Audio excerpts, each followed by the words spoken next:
Estamos de volta no Conexões e hoje a gente tem um amigo de volta, ele que tem sido, olha, um parceirão nosso. A gente ama o pastor José Carlos Lopes, ele tem sido uma ponte, nos dando tantos contatos maravilhosos, tantas sugestões, tantas ideias. Ó, o senhor está guardado aqui no nosso coração, viu, pastor José Carlos? Muito obrigado por tudo. Vamos receber ele então, mais uma vez, para trazer uma palavra especial para a gente. Direto de Balneário Camboriú, seja muito bem-vindo, pastor José Carlos Lopes. Palminhas para ele.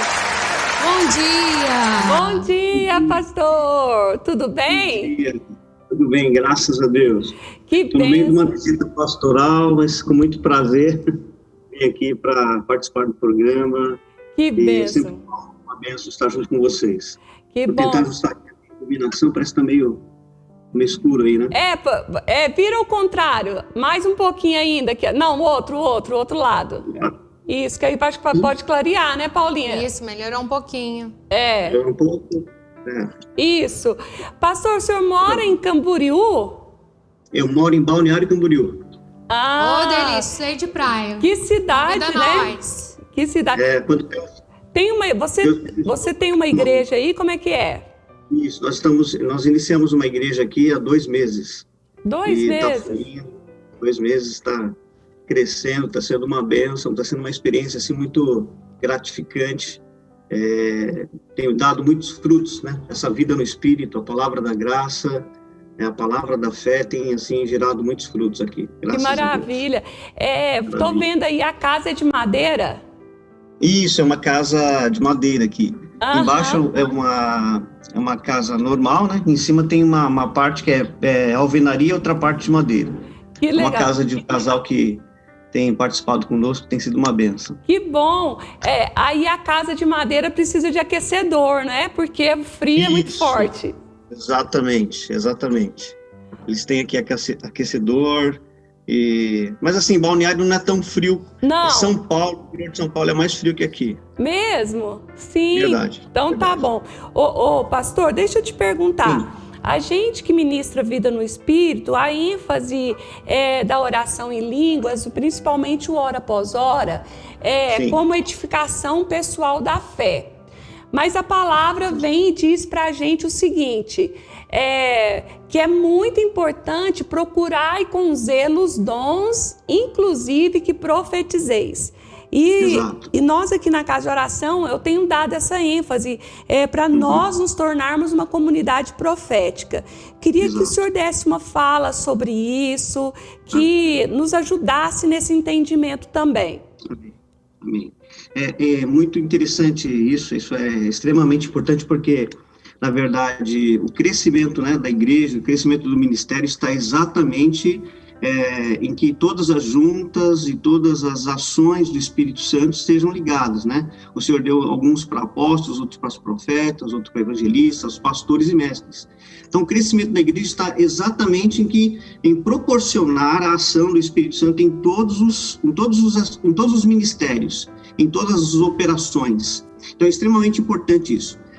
As pessoas entendem que a oração em línguas, né, por muitos anos foi ensinado que é um dom sem muita expressão, um dom, classificamos um dom sem muita ênfase, tanto que muitas igrejas não ensinam, não incentivam praticar. Mas a melhor forma de você buscar os melhores dons, entende?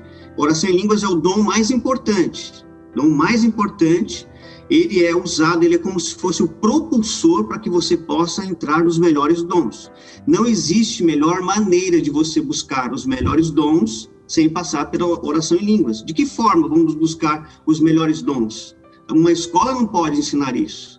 É através de uma intimidade com o Espírito Santo. Então, sem oração em línguas, fica quase que impossível você entrar nos melhores dons. Então, realmente, temos que buscar esse entendimento, de buscar esse manto profético, dessa ação profética, porque a profecia ela vem para consolar, ela vem para exortar, ela vem para edificar, e a profecia ela vai testemunhar Jesus. Apocalipse 19:10 fala que o espírito da profecia é a essência do testemunho de Jesus. O testemunho de Jesus é o espírito da profecia.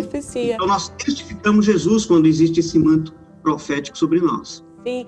Quando você descobriu sobre essa revelação mesmo de vida no Espírito, foi com o Dave Robertson? Foi lá atrás também? Como que foi? Sim, foi com o Dave Robertson em 2002, através de um seminário que foi organizado pelo pastor Irineu Grubert. Eu participei da organização e foi ali que eu tive o contato pessoal com o ministério do pastor Dave Robertson, vi milagres extraordinários, vi como essa palavra realmente é transformadora, vi como a oração em línguas, ela te coloca exatamente no seu chamado.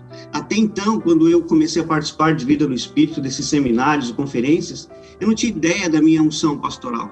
Mas à medida que eu fui orando no Espírito Santo, então eu fui posicionado no meu dom pastoral.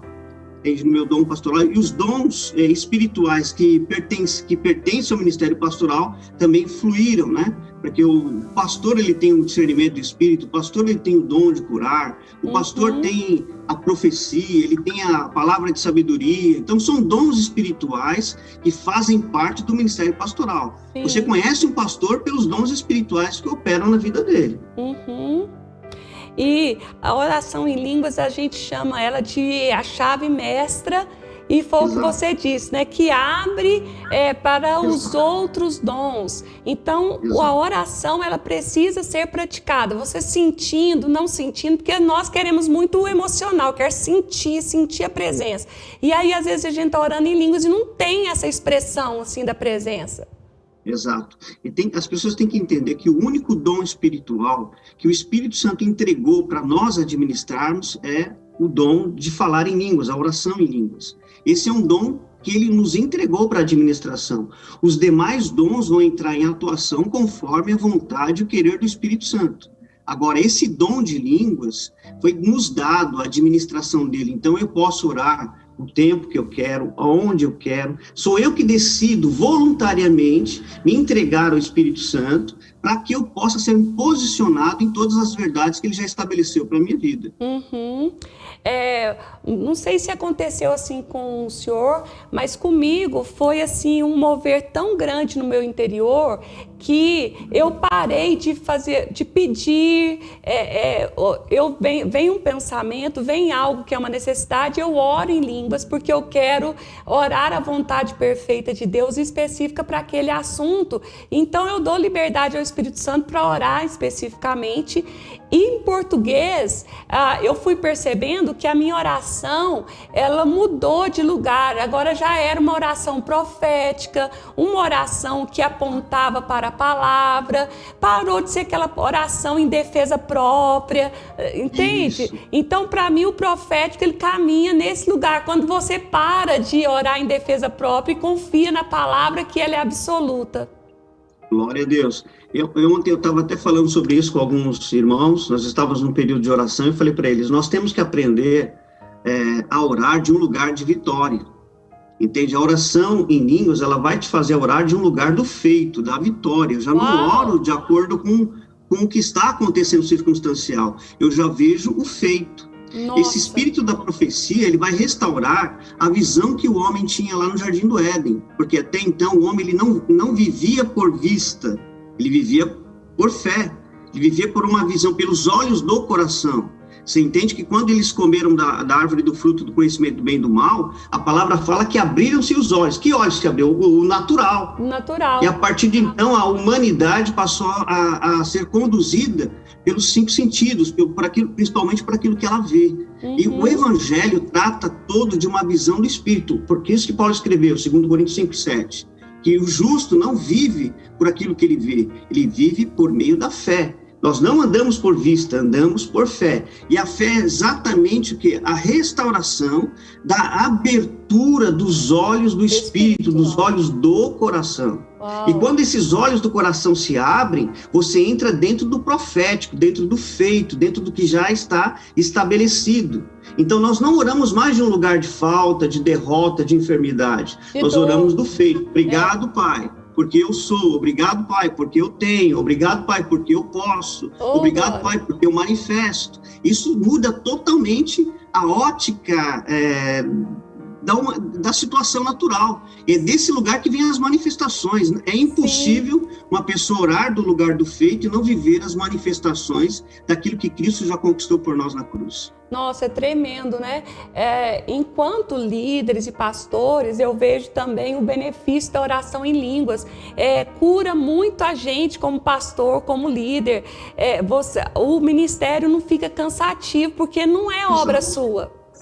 Exato, não é mais não é você que administra, por exemplo. Eu não tenho preocupação com a minha igreja. Estamos aqui há 2 meses e pouquinho já de ministério. Nós temos cerca de 30 pessoas sendo impactadas pela palavra, já estão felizes. Então, cada vez o Senhor vai acrescentando. Está sendo uma bênção, realmente está sendo uma alegria.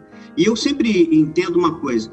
Eu coloco, quando você olha a vida do profeta Isaías, do capítulo 1 até o capítulo 5, ele tem um aspecto, ele vai pregando, ele vai fazendo coisas. Então, ele tem uma unção pastoral, uma unção profética, ele realmente é um profeta constituído, mas a propulsão dele era a ligação política que ele tinha, porque ele era primo do rei. Então, ele se achava no direito de profetizar os ais. Ai disso, ai daquilo outro, só profetizava o quê? Condenação, peso e juízo. Mas no momento em que aquela ação, aquela plataforma política é tirada dele, ele se sente vulnerável, então ele vai diante do Senhor com o coração quebrantado, o céu se abre e fala, ai de mim. Ai de mim que vou perecer, meus lábios são impuros. Então o anjo pega uma brasa do altar e toca os lábios dele. Uau. É justamente, isso é uma profecia do que seria a oração em línguas, essa brasa viva que toca os nossos lábios e muda a nossa vida. A partir de então, Isaías, ele entra num cenário profético tão profundo. Aí mudou. Isso, e ele tipifica Cristo, porque ele encontra um grito profético de Deus, dizendo, a quem enviarei, quem há de ir por mim, e ele naquele vácuo do profeta, não, eu estou aqui, envia-me a mim, então ele tipifica Cristo, que foi enviado, que aceitou o desafio de vir. E a partir do capítulo 7 em diante, Isaías se torna um profeta messiânico, ele agora sabe tudo sobre Jesus, onde ele vai nascer, como ele vai nascer, em que cidade, a forma como ele vai morrer, tudo do ministério de Jesus ele sabe. Esse é o espírito da profecia, que dá testemunho de Jesus. E não tem como entrar nesse lugar se você não se entregar ao Espírito Santo através desse dom do fundamento, que é a oração no Espírito, que é a oração em línguas. Meu Deus, que tremendo, hein, pastor? E assim, o profético em si tem apontamentos, tipo assim... grupos que se reúnem, pessoas mais específicas com dons, que vai tendo apontamentos proféticos. E isso é uma apuração do dom, uma palavra específica para tal pessoa, para tal cidade, para tal igreja. Então, isso é um crescimento que a gente vai tendo dentro do profético? Exatamente. Veja, é muito importante a pessoa entender esse ministério profético, porque a profecia... ela não tem aquela coisa muito do cunho pessoal, fulano vai casar com fulano, sabe, essas coisas, não, é muito raso isso, né? Isso é muito infantil. Na verdade, o espírito da profecia, ele quer te levar para coisas profundas. A profecia, ela tem de cunho de propósitos, de quem você é, do que você pode manifestar, do que você pode possuir, do que você pode conquistar, entende? O espírito da profecia, ele vem, como eu falei, ele vem para, como a palavra diz, né, Paulo escreveu, vem para exortação, vem para edificação e vem para consolação. Então, as pessoas entendem muito o que o espírito da profecia é para consolação, para edificação e para exortação, eles deturpam. Aí vem aquelas palavras de peso. Não, vou te pôr no leito, você vai morrer. Controle, manipulação. E exortar exortar significa trazer para perto. Isso, encorajar. Na verdade, encorajar. Então, a profecia, ela vem para encorajar. Ela nunca vem com sentido de condenação. Ela vai testemunhar exatamente Jesus. Jesus resolveu tudo. Pagou o preço. Mas Jesus... o espírito religioso ainda permanece em muitas pessoas com dons proféticos, mas trazendo ainda a mesma opressão. Sim, porque não está revelando. Ele está funcionando, na verdade, de forma equivocada. Está funcionando com o pé na lei. Eu costumo dizer isso, que assim, é uma mensagem, é um filho de Laodiceia. Ele tem uma mensagem profética láudica, que mistura a antiga aliança com a nova. Então ele prega peso, carregado daquela energia. O Espírito Santo não está nisso. Porque o espírito da profecia testemunha Jesus. Jesus foi para a cruz, resolveu tudo, pagou o preço, tirou todo o juízo, toda a ira, nós vivemos na era da graça. Então, o espírito da profecia vai revelar Jesus. Pastor, quando chega pessoas aqui, começam, nossa, mas eu estou tão leve, eu estou tão bem, porque o espírito da profecia está testemunhando Jesus, onde está tudo feito e pronto. Aleluia. Por isso que o espírito... Onde ele está é alegria. O espírito de controle e manipulação, ele vem da religiosidade e da cultura do medo. E a gente ministra a cultura da honra, pessoal. Então fique alerta, fique atento. Algo te oprime, algo te controla, algo te manipula. Em nome de Deus, pior ainda. Exatamente. Então, assim, é muito importante a igreja se despertar para essas verdades, que esse dom profético ele foi muito deturpado e as pessoas usaram para manipular outras, trazendo estragos, feridas, pessoas que estão extremamente machucadas por acreditarem nesse tipo de profecia de peso, de medo, de condenação. Entenda, aquele que está em Cristo, não resta mais nenhuma condenação.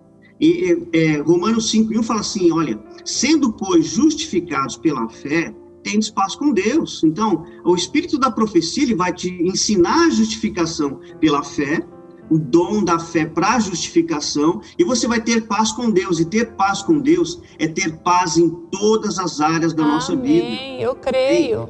Então, a profecia, ela vem para nos empurrar para Jesus, e não para nos afastar dele. E me empurrar para ele com alegria, sabendo que ele me ama, sabendo que ele morreu por mim, sabendo que ele assumiu os meus pecados, as minhas maldições, e eu assumi dele o dom da justiça. Eu sou a justiça de Deus em Cristo. Que maravilha. Então, isso é fantástico. A gente falaria isso aqui o tempão, né, pastor? Com certeza, horas e horas. Olha, mas a gente agradece muito, foi muito proveitoso e queria pedir, terminando, para você orar e derramar sobre nós, né, que o Senhor faça nesse lugar aqui esse espírito da profecia verdadeira, em nome de Jesus. Amém, em nome de Jesus. Vamos orar. Pai, quero te louvar, te agradecer pelas realidades em Cristo, por toda a obra consumada de Cristo na cruz. Quero te agradecer porque nele nós fomos feitos a justiça de Deus em Cristo. Quero te agradecer porque o Senhor enviou o seu Espírito, o seu Consolador, o Paracletos, aquele que nos auxilia, aquele que nos assiste em todas as coisas. Sim, meu Deus. E através desse canal, Senhor, através desse programa, através desta aliança que temos com esse ministério, nós queremos declarar esse momento profético, o espírito da profecia, o manto profético, vindo de uma forma extraordinária, verdadeira, poderosa, para trazer consolo, trazer edificação, trazer cura, trazer encorajamento, levando as pessoas para próximo de Jesus, revelando a essência de Jesus Cristo, revelando o testemunho de Jesus para a glória do teu santo nome. Que se levante um ministério profético poderoso, um ministério que venha, Senhor, abalar a cidade de Franca, abalar as regiões, abalar a nação, abalar as regiões vizinhas, as cidades vizinhas, abalar as nações. Que esse ministério seja relevante no profético em nome de Jesus. Eu declaro um ministério relevante, relevância, para que as nações conheçam a palavra profética desta casa de oração, em nome do Senhor Jesus. E as pessoas aqui conectadas conosco sejam abençoadas, também sejam visitadas com essa unção profética, quebrando guilhões, quebrando cadeias, destruindo cativeiros, e que a verdade do Evangelho seja propagada de forma extraordinária através do Espírito da profecia e testemunha Jesus. Nós te glorificamos e te exaltamos, Pai, em nome de Jesus. Amém. Pastor, que bênção. Jesus abençoe o senhor aí, seu ministério, a igreja, os irmãos que estão nascendo aí junto com vocês, né? E que a recompensa venha do Senhor para sua vida, viu, pastor? Amém. Verdade, agradecer. Obrigado pelo convite.